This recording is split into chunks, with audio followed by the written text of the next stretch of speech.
Maraming salamat sa impormasyon, Elijah. Hayaan mo sila magpunta dito. May sorpresa naman naghihintay dito para sa kanila eh.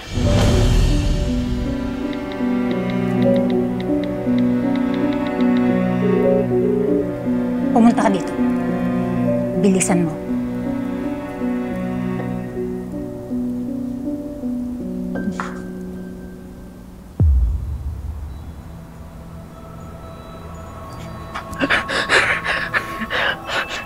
Tisa Sylvia, parang ako napakuwala mo na lang ako dito. Kung ginagawa mo lang to para sa pera, gagawa ko ng paraan. Para yumaman ka. Basta tigilan mo lang paggamit mo sa akin. Tsaka ganyan ka ba talaga ako walang puso? Pinalaki mo ko. Buong buhay ko, kinilala kitang ina. Yung konting pusong natitira sa akin, wala na yun. Simula nung hinamak-hamak ako ni Ching-Ching. Kaya kung ikaw na lang ang natitirang paraan para makaganti ako sa kanya, gagawin ko. Pero lang naman ang nire-respeto ni Ching-Ching. Kaya kung masusuklian ako ng konting yaman, iaalay kita sa paanan mo. Opo, tita. Opo.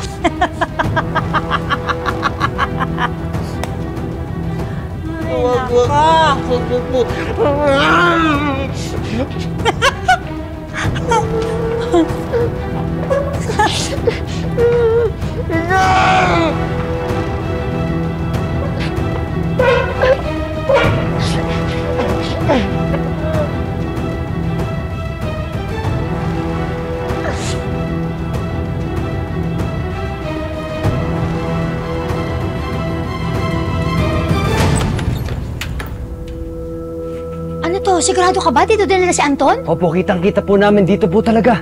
Ha? Anton? Anton! Anton! Anton! Magpakita ka na! Anton, nasa ka? Anton! Anton! Bakit nandito ka? Oh! At kasama mo pa pala ang mga alipores mo. Bakit? Kikidnapin niyo rin ako? Huwag ka na nga magkunwari. Ilabas mo si Anton. Nasaan siya? Kala mo siguro wala makakita, no? Na dito mo siya dinala sa lumang restaurant mo na to? Alam mo, nasisiraan ka na talaga ng ulo, Ching-Ching. Bakit mo sa akin binibintang ang ginawa mo? Diba ikaw ang nangidnap kay Anton? Ma'am, wag na ho kayo magmalinis. Nakita ho namin dito si Anton. Tama na? Kami pa ng anak kong pagbibintangan mo? Yung pala gawa-gawa mo lang lahat. Ilabas mo na si Anton! Anton! Hanapin niyo si Anton! Anton! O sige, hanapin niyo! Anton! Hanapin niyo! Tara, dito sige, hanapin niyo! Hindi natin kumahanap niyo. Hanapin niyo! Anton! Lumabas ka! Anton! Anton! Lumabas ka! Nandito kami! Anton! Anton! Lumabas ka na! Anton! May nakita ba kayo? Baka nilipat niyo siya sa ibang lugar dito sa restaurant.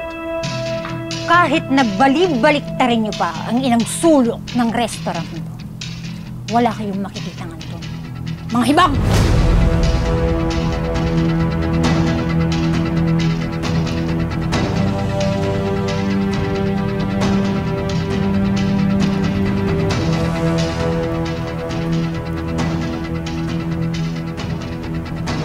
Saan mo dinala si Anton? Ano ginawa mo sa bata? Sinabi nga wala dito eh! Bakit ba nakikinig ka sa mga bugwit na yan, ha? Alam mo, magnet ka talaga ng gulo eh. Ikaw ang palaging nag-uumpisa ng gulo, Ching-Ching. Alam mo, hindi magtatagal. Lalabas ang mga ebidensya na ikaw ang utak sa pagkawala ni Anton. At pag nangyari yun, mawawala sa iyo lahat. Mabubulok kayong dalawa ng anak mo na to sa kulungan. Ha! E di, dun lang kayo mag-reunion. Masaya yun! At kayo, ha? Kayong lahat, Tandaan niyo to, kasabwat kayo. Hoy, wag mo akong pinagbabantaan. Hindi ako natatakot sa'yo, hindi mo ako kilala. Eh di tingnan natin. Pero sa ngayon, habang hindi pa ako tumatawag ng pulis dahil trespassing na kayo. Layas! Layas!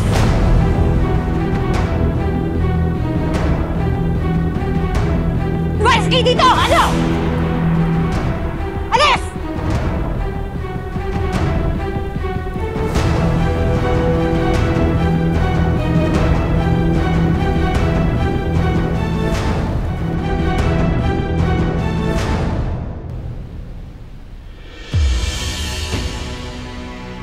Ngayong abala si Chinchit, dito ka naman.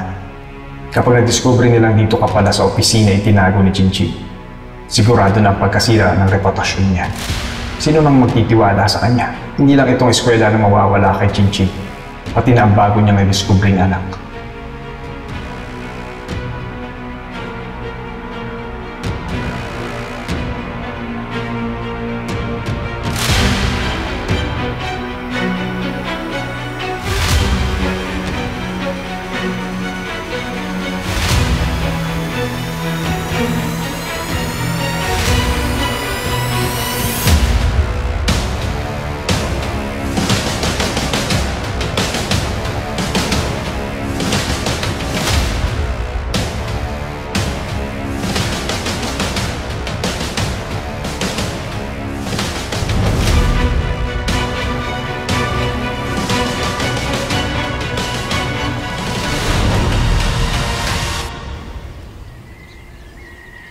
Maraming salamat sa abiso, Elijah. Kung hindi dahil sa'yo, baka nasira ng plano. Pwede ba? Hindi ko to ginagawa for you. Ginagawa ko to para hindi maging bida na naman si Zeph. Aha! Sabi na nga ba eh! Girls! Elijah! Ano na naman ginawa mo, Elijah? Saan mo na naman pinain si Zeph? May imbistado ng ikaw si Maka Clown. Eh, bago ko na namang ginawang panira kay Zeph. Ano bang napapala niyo sa pagpapaniwala sa babaeng nun? Daig niyo pa yung kulto eh.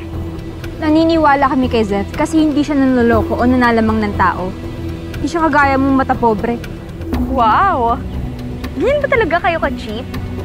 Anong entertainment ang nakukuha niyo sa pagsunod-sunod sa akin, ha? Masyado kayong obsessed. Wow! Ilusyonada. Kahit kailan hindi namin hangarin na maging katulad mo, no? Or really, kaya pala kayo nandito ngayon and nakikinig sa phone call.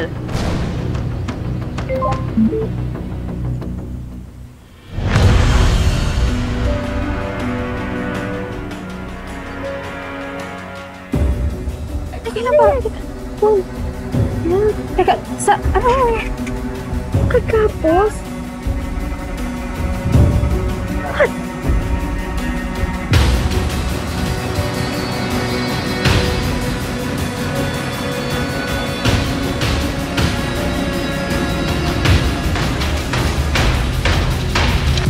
Ginagawa mo dito? Bakit galing ka sa opisina ko? Nandito kami para arestuhin ka. Kaya pala ang tigas mong makatangging walang kinalaman siya sa pagkawala ni Anton. Kasi ikaw ang mastermind. Ano? Anong pinagsasabi mo? Anong prueba nyo?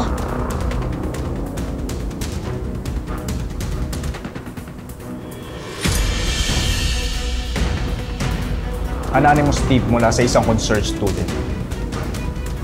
Student? Sino estudyante yan? Iharap nyo sa akin yung estudyante na yan. Wala akong kinalaman dyan. Baka naman siya may hawak kay Anton. Clear, sir. Wala na yung tao sa kwarto niya. Mukhang nilinisan na. Saan mo nilipat si Anton? Buhay pa ba siya? Sino kasabot mo? Itong mga bata? Ang lakas ng ganyan. Pagsalitaan ako ng ganyan, wala akong kinalaman dyan. Tama na, Hindi, tama na. ba't ako sasama sa'yo? Wala akong Sumama alam ka dyan. na. Hindi! Sandali! Sandali! Wala kinalaman dito si Mami! Hindi niya magagawa yung mga binibintang niyo sa kanya!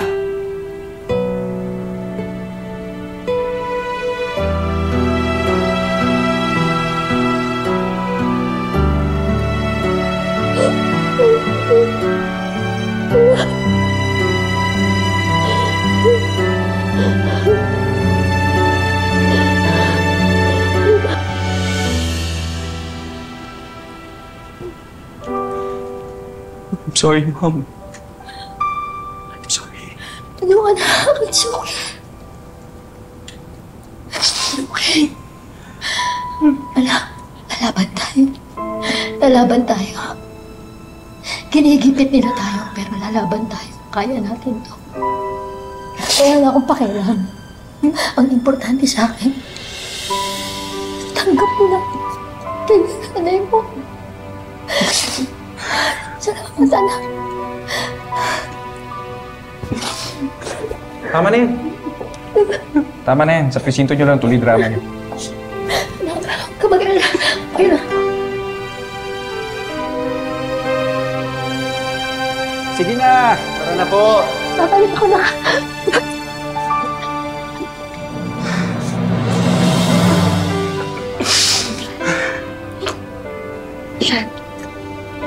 Shan.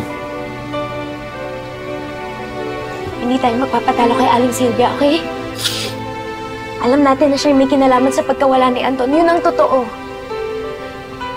Kaya gagawin natin lahat. Susundan natin siya, babantayan natin bawat kilos niya. Gagawin natin lahat, okay? Uy. Okay na ka.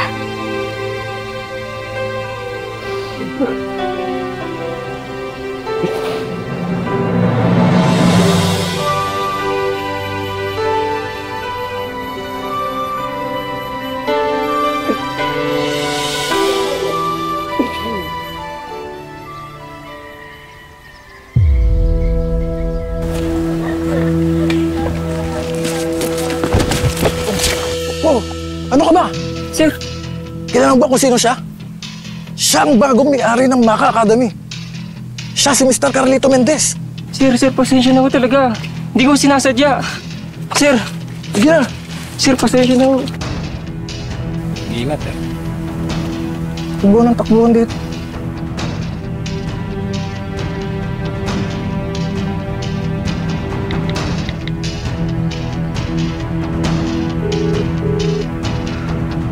Sylvia, natanggap mo na ba?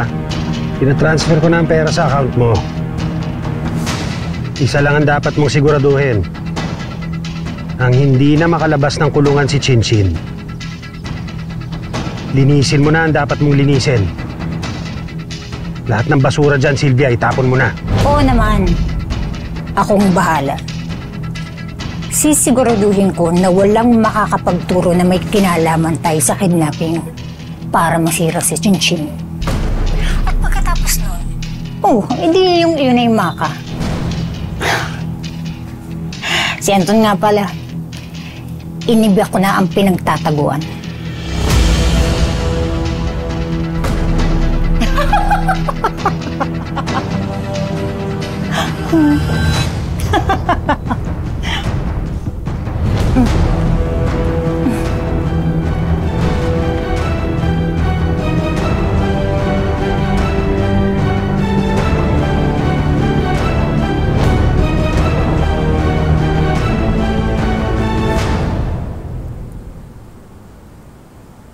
Shan, sigurado ka ba?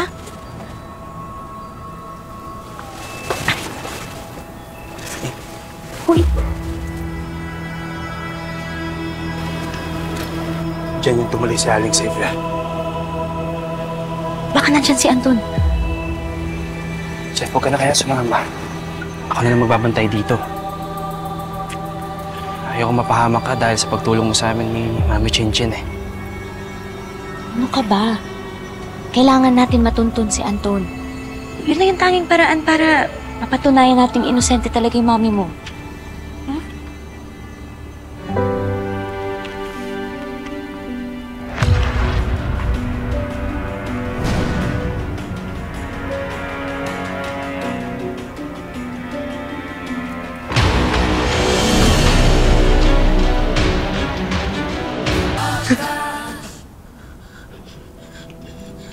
Sorry, Anton, ha?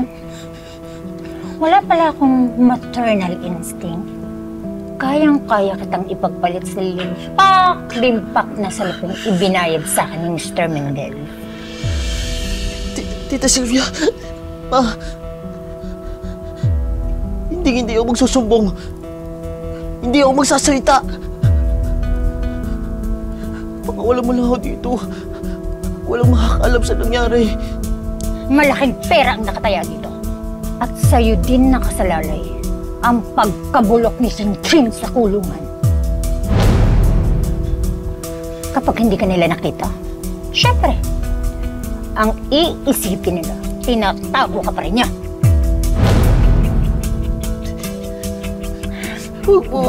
Bye, Anton.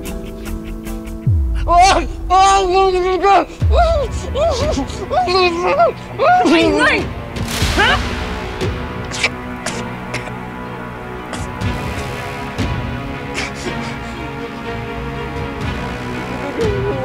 Wag mo! Tita! Tita, wag! Tulong! Tulong!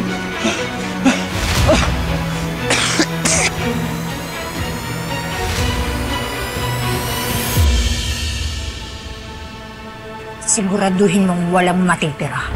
Oo, akong bahala.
Siya na may usok.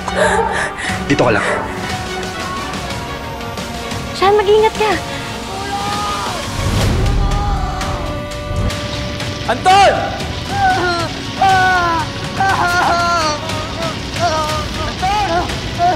Anton! Asan ka?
Anton, okay ka lang? Okay ka lang? Anton, si Sean. Asan si Sean? Ba't hindi mo siya kasama? Anton, sagutin mo ako! Sean! Asan si Sean? Anton! Sean, lumabas ka dyan!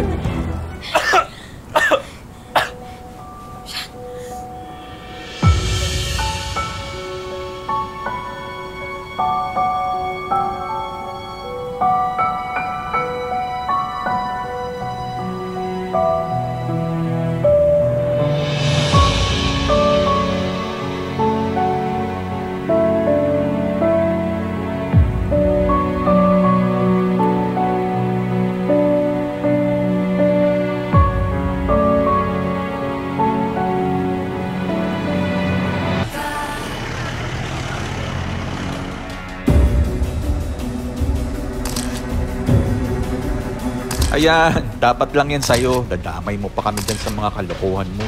Sige, tatawagin lang kita. Sure. Thank you, sir.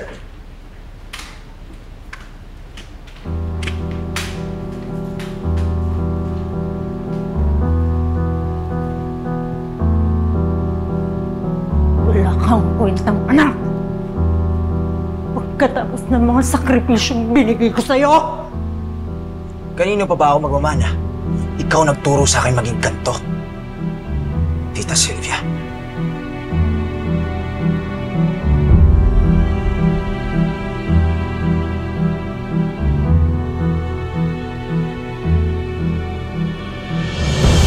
Tara na po.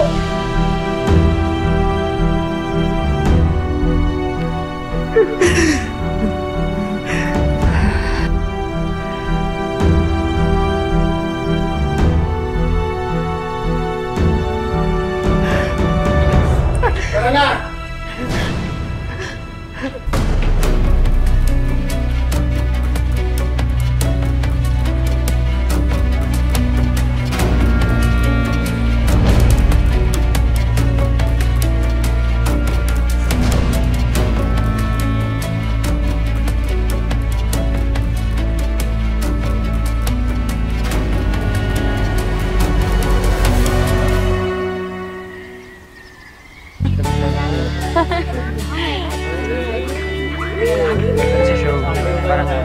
Hindi naman tayo na. Uy! Welcome back, Miss Chinchin! It's really good to see you again po. Thanks, Josh. Maraming salamat sa inyong lahat. Tinulungan niyo akong linisin ang pangalan ko. Lalong-lalo na sa'yo, Zeph.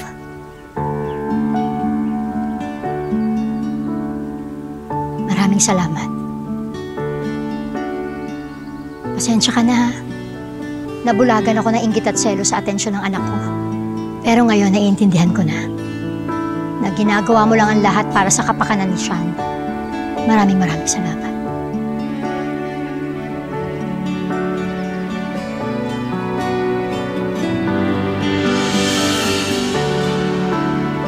Wala nga naman po, Miss Chinchin.